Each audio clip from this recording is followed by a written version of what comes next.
기자 수첩 넘어가 보죠. 뭐 가지고 오셨어요? 어제 중국 베이징에서 전해진 외신 보도가 있었습니다. 특파원들이 보도를 했는데 중국이 북한을 포기할 수도 있다라는 제목의 보도가 쫙 쏟아져 나왔죠. 있었습니다. 네. 중국 사회과학원 아시아태평양 전략연구원에서 2014년 아시아태평양 지역 발전 보고서를 냈는데 거기에 써 있었죠. 예. 중국과 북한이 혈맹 관계를 맺고 있고 북한은 중국에게 죄송합니다. 지정학적 자산이다. 하지만 핵실험 등의 돌출 행동을 반복하면 중국은 한반도 안정이라는 더욱 큰 제가 좀 이 부분은 제가 알고 있으니까 제가 한번 좀 읽어보죠. 그러니까 중국은 한반도 안정이라는 더욱 큰 국가적 이익을 위해서 북한을 포기할 수도 있다는 신호를 북한에 보내야 한다. 이런 기사였어요.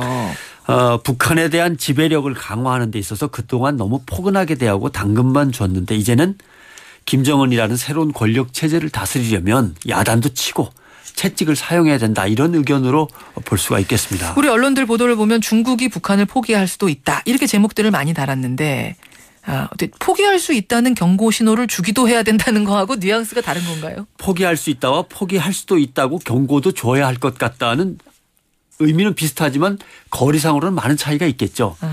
애들한테 용돈을 안 줄 수도 있다는 경고 신호를 보내야 됩니다와 애들한테 용돈을 끊어야 됩니다는 다른 거 아닙니까? 확실히 해도. 그러니까 어느 정도는 같은 의미지만 둘 사이에 거리가 있어요. 포기 경고도 가끔은 줘야 한다와 포기할 때는 포기해야 한다 사이에는 꽤 먼 거리가 있는 거죠.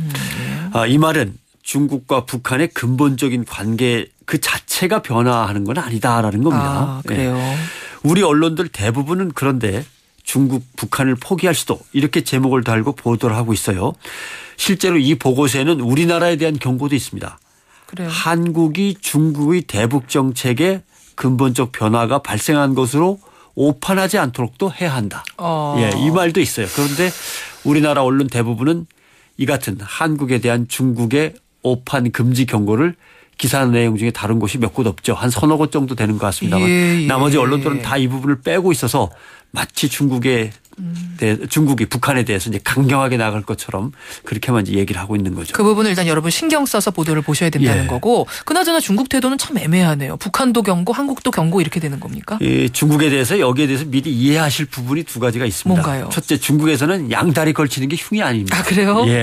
양다리는 뭐 당연히 현명하고 지혜로운 걸로 취급을 받죠. 중국에는 그래서 올인이라는 단어가 없다는 거 아닙니까?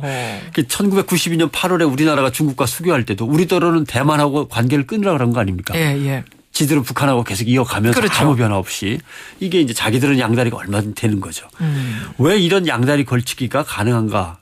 중국인들이 하는 말이 있어요.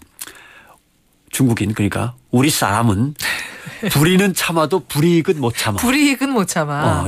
불의는 참아도 불이익은 못 참아. 이런 말이 있어요. 그러니까 사회주의 국가이면서 공산당 일당 독재 국가인데도 돈만 벌 수 있다면 무슨 짓이든 벌이는 온갖 편법, 불법, 비리들이 난무하는 거 아닙니까? 짝퉁이 난무하는 배경이기도. 그게 왜 가능하냐. 우리는 불의는 얼마든지 참아도 불이익은 정말 못 참아. 이런 거죠. 그래요.